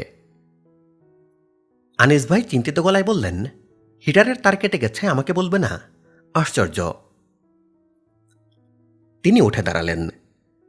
ব্যস্ত ভঙ্গিতে হাঁটা ধরলেন, যেন হিটারের তার কেটে যাওয়া ভয়ঙ্কর কোনো ঘটনা, এখনই ঠিক করতে হবে। তার ঠিক হলো। আমরা চা খেলাম। আনিস ভাই তার স্বপ্ন বললেন। তিনি স্বপ্নে দেখেছেন পূর্ব পাকিস্তান স্বাধীন হয়েছে, সবাই মহাসুখে আছে, শুধু তিনি নেই। তার স্বপ্ন সত্যি হয়েছে। সবাই মহাসুখে না থাকলেও দেশ স্বাধীন হয়েছে। স্বাধীন দেশে বাস করার আনন্দ আনিস ভাই পাননি। দেশ স্বাধীন হওয়ার পরপরই তিনি পিএইচডি করার জন্য কানাডা গিয়েছিলেন। সেখানে ক্যান্সারে মারা যান। থাক এই প্রসঙ্গ। নাদিয়ার অদ্ভুত চিঠির কথাটা বলি। রেজিস্ট্রি করা একটা চিঠি নাদিয়ার কাছ থেকে পেয়েছি। চিঠি না বলে সংবাদ বলা উচিত। সংবাদের শিরোনাম, বিবাহ বিলাস। ফেব্রুয়ারি মাসের ২৫ তারিখ আমার বিয়ে। পাত্র হাসান রাজা চৌধুরী। পাত্রের রূপ বিচার। কন্দর্পকান্তি। কন্দর্পকান্তির মানে জানো? না জানলে ডিকশনারি দেখো। পাত্রের গুণ বিচার। একটি খুন করেছেন। একটি যখন করেছেন, আরও করার সম্ভাবনা আছে। পাত্রের অর্থ বিচার। তার বিষয় আশয় কুবেরের মতো। কুবের কে জানো না? অর্থের দেবতা। পাত্র বিষয়ে ঠাট্টা করছি না, যা লিখেছি সবই সত্যি। জেনে শুনে এমন কাজ কেন করছি জানো? রবীন্দ্রনাথ ঠাকুরের জন্য করছি। তিনি জেনে শুনে বিষ পান করতে বলেছেন। তার মতো মহাপুরুষের কথা অগ্রাহ্য করি কিভাবে? যাই হোক, তুমি বিয়েতে আসবে, সব বন্ধুবান্ধব নিয়ে আসবে। আমাদের অতিথিবাড়ির পুরোটা তোমার এবং তোমার বন্ধুদের জন্য ছেড়ে দেব। বজরা নিয়ে তোমরা ব্রহ্মপুত্রে নৌবিহার করবে। পাখি শিকার করতে চাইলে তোমাদের নিয়ে যাব ভাটিপাড়ায় আমার শ্বশুর বাড়িতে। ওই বাড়িটার নাম কৈতর বাড়ি। কৈতর কি জানো তো? কৈতর হচ্ছে কবুতর। রাগ করো না, তোমাকে একটা কথা বলি। তুমি হাত দেখতে জানো না। আমার প্রসঙ্গে যা যা বলেছ তার কোনোটাই সত্য হয়নি। কাজেই হাত দেখা খেলা আর খেলবে না। এখন থেকে মন দেখা খেলা খেলবে। মনে করো কেউ তোমাকে বলল, আপনি হাত দেখতে পারেন? তুমি বলবে, হাত দেখতে পারি না, তবে মন দেখতে পারি। ভালো কথা। আমি দাদিজান হাজেরা বিবিকে নিয়ে ৭৮ পৃষ্ঠা লিখেছি। দাদি অতি নোংরা যেসব কথা বলেন তাও লিখেছে। পড়ে দেখতে চাও? না, পড়তে দেব না। নোংরা অংশগুলি না থাকলে পড়তে দিতাম। ইতি নাদিয়া, দিয়া, তোজল্লি। হঠাৎ করে কুয়াশা পড়েছে। এমন কুয়াশা যে ১ হাত দূরের মানুষ দেখা যায় না। নাদিয়া কুয়াশা গায়ে মাখার জন্য দোতলা থেকে নামল। কুয়াশা হচ্ছে মেঘের এক রূপ। কুয়াশা গায়ে মাখা এবং মেঘ গায়ে মাখা একই রকম। সিঁড়ির গোড়ায় প্রণব দাঁড়িয়েছিলেন। নাদিয়াকে দেখে বললেন, একজন ভদ্রলোক তোমার সঙ্গে দেখা করতে এসেছেন। নাদিয়া বলল, কে?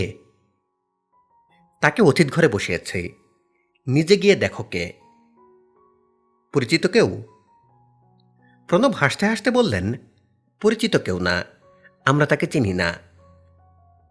হাসান রাজা চৌধুরী? হুম।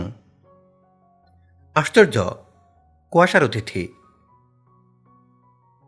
হাসান রাজা নাদিয়াকে ঘরে ঢুকতে দেখে উঠে দাঁড়ালো। নাদিয়া বলল, কেমন আছেন? ভালো আছি। আপনার জন্য একটা টেলিস্কোপ এনেছি, তারা দেখতে পারবেন। ও আচ্ছা। হাসান কাঠের বক্স এগিয়ে দিল। নাদিয়া টেলিস্কোপ বের করেছে, আগ্রহ নিয়ে দেখছে। নাদিয়া বলল, এমন দিনে টেলিস্কোপ এনেছেন যে আকাশ থাকবে কুয়াশায় ঢাকা। কুয়াশা কেটে যাবে। কিভাবে জানেন কুয়াশা কেটে যাবে? ঘন কুয়াশা বেশিক্ষণ থাকে না, হালকা বাতাসেই সরে যায়। পাতলা কুয়াশা সরে না। জানতাম না, নতুন জিনিস শিখলাম। হাসান বলল, আমি এখন উঠব। টেলিস্কোপ দেওয়ার জন্য এসেছিলেন? হ্যাঁ। নাদিয়া অবাক হয়ে বলল, টেলিস্কোপ দেওয়ার জন্য তো আপনার আসার প্রয়োজন ছিল না। 25 তারিখের পর আমি যাচ্ছি আপনার কৈতর বাড়িতে। আচ্ছা, কবুতরগুলি কি এখনো আছে? আছে। আমি যে ঘরে থাকবো সেখান থেকে হাওর দেখা যাবে? হাসান রাজা ক্ষীণস্বরে বলল, যাবে। আপনাদের কি কোনো বজরা আছে? না, বড় নৌকা আছে। আমি বিশাল একটা বজরা বানাবো। রবীন্দ্রনাথ ঠাকুর যেরকম বজরায় করে পদ্মায় ঘুরতেন, সেরকম বজরা। আমার কাছে রবীন্দ্রনাথের বজরার ছবি আছে। ছবি দেখে কারিগররা বজরা বানাতে পারবে না? পারবে। বজরায় লাইব্রেরি থাকবে, গান শোনার ব্যবস্থা থাকবে, রাতে ঘুমাবার আয়োজনও থাকবে। হাসান চুপ করে আছে, কিছু বলছে না। নাদিয়া বলল, চলুন পুকুর ঘাটে যাই, কুয়াশার ভেতর চা খাই। যাবেন? হুম। আপনি ঘাটে গিয়ে বসুন, আমি চায়ের কথা বলে আসি। রবীন্দ্রনাথের বজরার ছবিটাও নিয়ে আসি, আপনাকে দিয়ে দেব। আপনি এখনই বানাতে দিবেন। আচ্ছা। দিঘির ঘাটে আমরা দুজন একসঙ্গে চায়ের কাপে চুমুক দেব, এবং তখন থেকে আমি আপনাকে তুমি করে বলবো, আপনিও আমাকে তুমি করে বলবেন। আমার মা বাবাকে আপনি করে বলেন, আমার বিশ্রী লাগে। নাদিয়া উঠে দাঁড়ালো। হাসান রাজা বলল, শেষবারের মতো আপনাকে আপনি করে একটা কথা বলি। নাদিয়া বলল, বলুন। আমার জীবনের পরম সৌভাগ্য যে আপনার মতো একজনের সঙ্গে আমার পরিচয় হয়েছে। মৃত্যুর আগ পর্যন্ত আমি আপনার কথা মনে করব। চায়ের জন্য অপেক্ষা করব না, আমি এখন থেকেই তুমি বলবো।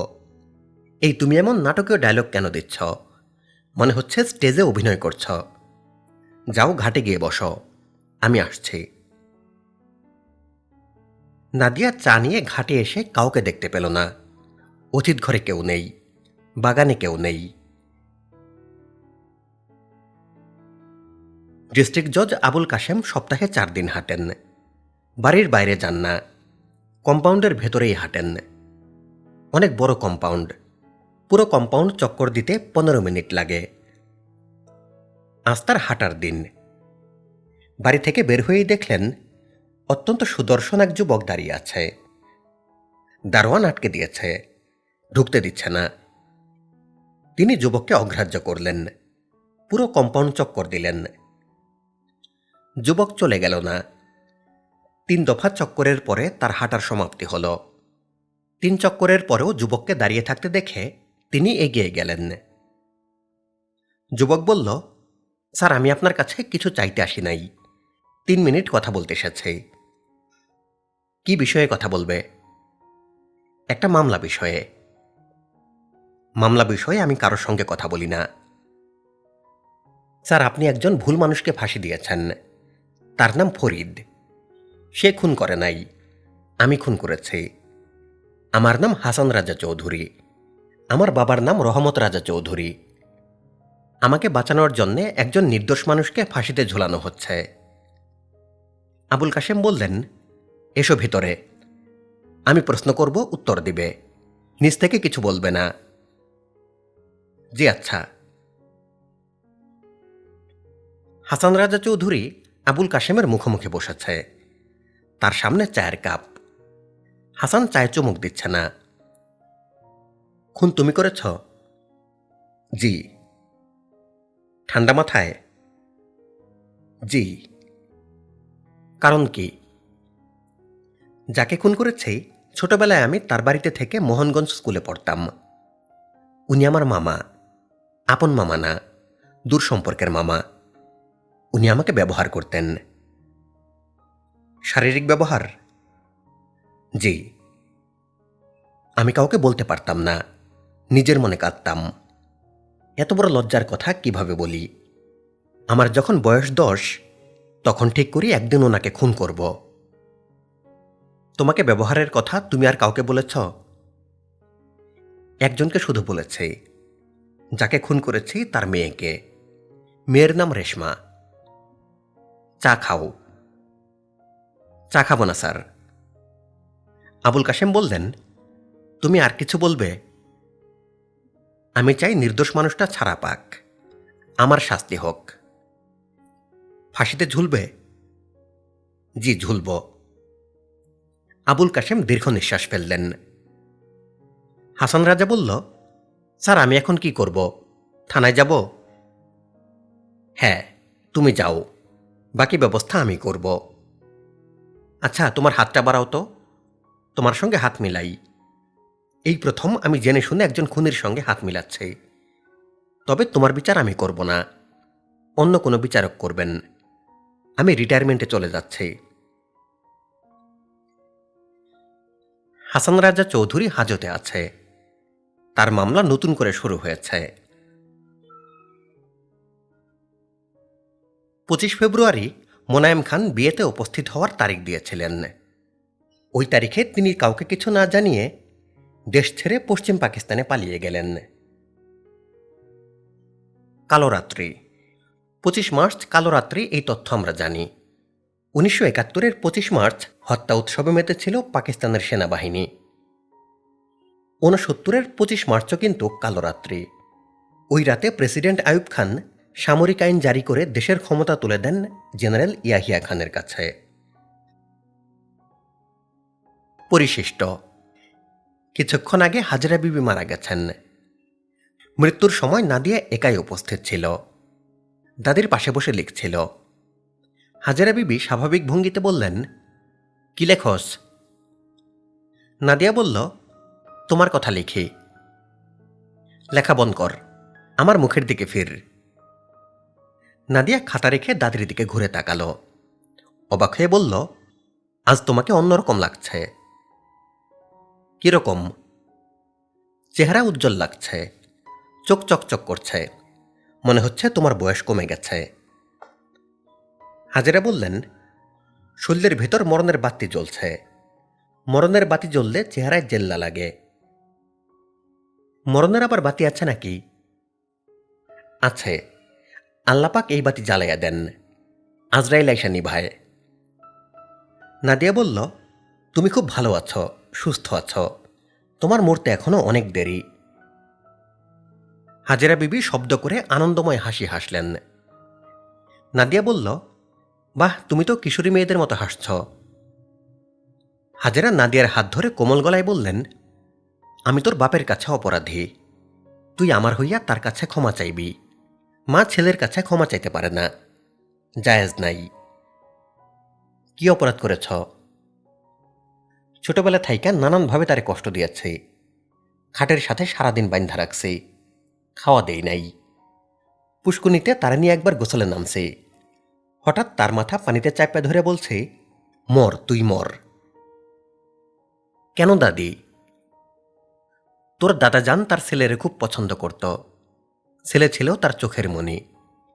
ছেলেরে কষ্ট দিলে সে কষ্ট পাইত, এই জন্যে কষ্ট দিতাম। তোর দাদা জান ছিল অতি বদমানুষ, কত দাসী যে তার কারণে পেট বাঁধাইছে। সি সি সি। দাদা জানকে শাস্তি দেওয়ার জন্যে তুমি তার ছেলেকে কষ্ট দিয়েছ, কাজটা ভুল করেছ। অবশ্যই হাবিব বড় হয়েছে, তারপরেও তারে কষ্ট দিয়েছে। আমি জানি হাবু ডাকলে রাগ করে, ইচ্ছা করে ডাকি হাবু হাবু হাবুরে। কেন দাদি? এখন তো আর দাদা জান বেঁচে নেই, এখন কেন কষ্ট দেওয়া? আমি চেয়েছি সে রাগ করুক, আমারে দুইটা মন্দ কথা বলুক, ছোটবেলায় তার দিকে যে অন্যায় করেছে তার কিছুটা কাটা যাক। কিন্তু আমি এমন ছেলে পেটে ধরেছি যে আমার উপর রাগ করে না। তারে রাগানির চেষ্টায় আমার ত্রুটি ছিল না। একসময় তার চরিত্র নিয়ে কথা শুরু করলাম, অতি নোংরা কথা। সুফুরার পেটে তার সন্তান, এইসব হাবিজাবি। তাও আমার পোলা রাগে না। নাদিয়া বলল, তোমার কাছে শুনে শুনে মা নিজেও কাজের মেয়েদের নানান কথা বলেন, বাবার সামনে যেন কেউ না যায়, এইসব। বাবার ত্রুটি আছে, নোংরা ত্রুটি নাই। হাজেরা বিবি বললেন, অবশ্যই নাই, এইটা আমার পোলা, সগিরন মাগি বসিরন মাগির পোলা না। নোংরা কথা বন্ধ করো দাদি। হাজেরা বিবি বললেন, মইরাই তো যাইতেছি, পচা কথা আর বলতে পারবো না, দু একটা বলি, তোর পছন্দ না হইলে কানে হাত দিবি। আচ্ছা বলো যা বলতে চাও, তবে তুমি কঠিন চিজ, সহজে মারা যাওয়ার জিনিস না। তারপরেও ধুম কইরা মইরা যেতে পারি, তুই তখন অবশ্যই আমার হইয়া তার কাছে পায়ে ধরে ক্ষমা চাইবি। বললাম তো ক্ষমা চাব, মৃত্যুর কথাটা আপাতত বন্ধ থাকুক, দু একটা আনন্দের কথা বলো। এখন তোর বাপরে ডাক দিয়ে আন। আজ তারে হাবু ডাকবো না, আজ তারে ডাকবো হাবিব। সুন্দর কইরা বলবো, হাবিব বাবা কেমন আছ? আমার সামনে বসো, কি বলতেছি মন দিয়া শোনো। সব মানুষের মাতৃঋণ থাকে, তোমার নাই। নাদিয়া বলল, এখন বাবাকে ডাকতে পারবো না দাদি, আমি লেখা শেষ করব। হাজেরা বললেন, আচ্ছা থাক, লাগবে না, বলেই মাথায় এলিয়ে পড়ে গেলেন। নাদিয়া তাকিয়েছিল, সে সত্যি সত্যি দাদির চোখে গোলাপি আলো দেখতে পেল। হাবিব চেম্বারে মক্কেলদের সঙ্গে ছিলেন। নাদিয়া শান্ত ভঙ্গিতে ঘরে ঢুকল। বাবার কাঁধে হাত রেখে বলল, বাবা, আমি বাগানে কদম গাছের নিচে সারা রাত বসে থাকব, কেউ যেন সেখানে না যায়, কেউ যেন না যায়। হাবিব অবাক হয়ে বললেন, তোর কি হয়েছে রে মা? নাদিয়া বলল, আমার কিছু হয়নি, আমি ভালো আছি, খুব ভালো আছি, দাদিজান মারা গেছেন। নাদিয়া কদম গাছের নিচের বেদিতে বসে আছে, কাছেই কদম গাছে ফুল ফুটেছে। ফুলের গন্ধে চারপাশ আমোদিত, ঝাঁক বেঁধে জোনাকি বের হয়েছে। নাদিয়া তার দাদির কথা ভাবছে না, সে তার ছোট মামার কথা ভাবছে। আবার সে তার মামার নাম ভুলে গেছে, কিছুতেই নাম মনে করতে পারছে না। মৃত মানুষ কত সহজেই না হারিয়ে যায়, জীবিত মানুষও মাঝে মাঝে হারিয়ে যায়। হাসান রাজা চৌধুরী এখনো জীবিত, হাজতে আছে, কিন্তু সে হারিয়ে গেছে। হাসান রাজা তাকে একটা চিঠি লিখেছে, নাদিয়া তার উত্তর লিখে রেখেছে, পাঠানো হয়নি। নাদিয়া ভেবে রেখেছে বাবাকে সঙ্গে নিয়ে জেল হাজতে হাসান রাজার সঙ্গে দেখা করতে যাবে, তাকে চিঠিটা হাতে হাতে দেবে। নাদিয়া লিখেছে, আমি তোমার সাহসে মুগ্ধ হয়েছি, তোমার মতো একজন সাহসী ভালো মানুষের সঙ্গে আমি বাস করতে পারবো না, এই দুঃখ আমি সারা জীবন পুষে রাখব। তুমি লিখেছ আমার জন্য বজরা বানানোর কথা তুমি তোমার বাবাকে বলেছ। বজরা তৈরি হোক, আমি একাই সেই বজরায় রাত কাটাবো। তোমার দেওয়া টেলিস্কোপ দিয়ে আকাশের সবচেয়ে উজ্জ্বল নক্ষত্র খুঁজে বের করব। নক্ষত্রের নাম সিরিয়াস, বাংলায় লুব্ধক। ভাদু নাদিয়াকে দেখেছে, মেয়েটি একা, আশেপাশে কেউ নেই, সহসাই যে কেউ আসবে সে সম্ভাবনা নেই। ভাদু জেনেছে বুড়িটা মারা গেছে, সবাই বুড়িটাকে নিয়ে ব্যস্ত।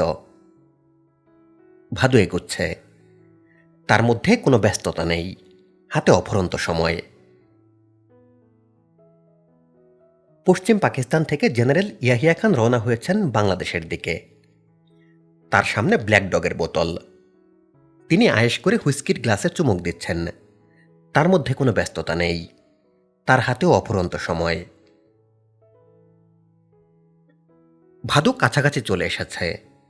সে এখন এগুচ্ছে হামাগুড়ি দিয়ে। তাকে দেখাচ্ছে জন্তুর মতো। তার মুখ দিয়ে জন্তুর মতো গো গো শব্দ হচ্ছে। সে চেষ্টা করেও শব্দ আটকাতে পারছে না। নাদিয়া চমকে তাকালো। ভাদুকে দেখে অবাক হয়ে বলল, এই তোমার কি হয়েছে? এরকম করছো কেন? ভাদু নাদিয়ার উপর ঝাঁপিয়ে পড়ল। দিঘির পানিতে নাদিয়া পড়ে আছে। তার চোখ খোলা, যেন সে অবাক হয়ে পৃথিবী দেখছে। নাদিয়া দিঘির যেখানে পড়ে আছে সেখানেই সে একবার নিজের ছায়া দেখে প্রচণ্ড ভয় পেয়েছিল।